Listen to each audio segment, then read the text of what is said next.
Thank you very much for that overly generous, but certainly very much appreciated introduction. Good evening, everyone. I want to express my deep appreciation and thankfulness to the Chamber and Arcturus, MasterCard, St. Louis Blues, hockey team, and the Peabody Opera House for this esteemed award. I accept on the behalf of the people who have made any modest contribution I may have made possible. My beloved parents, my colleagues at the St. Louis American, and the many, many individuals here in St. Louis, some of whom are here tonight and some who are no longer with us, for their encouragement, counsel, generosity, patience, and very often their forbearance. I want to commend the Chamber and its leadership for their continuing role in bolstering the innovation momentum that currently St. Louis is experiencing.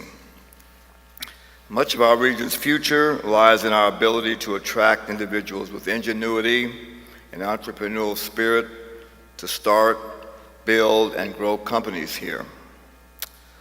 But I want to mention briefly some specific challenges and opportunities in our region at a time of historic capital and demographic shifts around the globe. Shifts that require very different responses as we look out into the future. Although it can be uncomfortable for some, these kinds of conversations are necessary.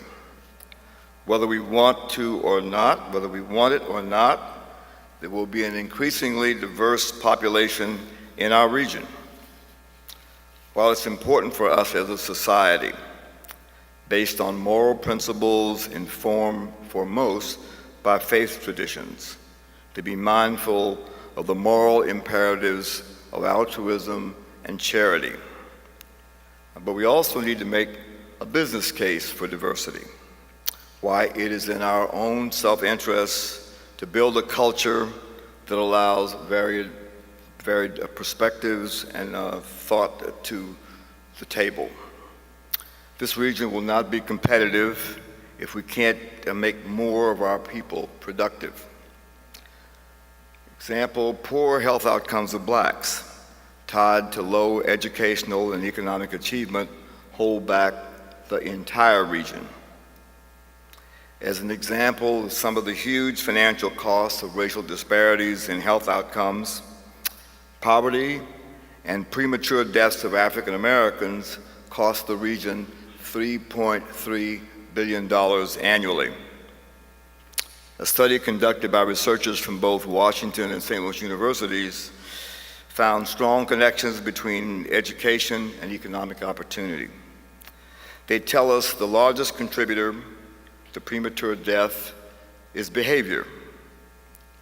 The reason for this finding is largely determined by access to education and economic opportunity.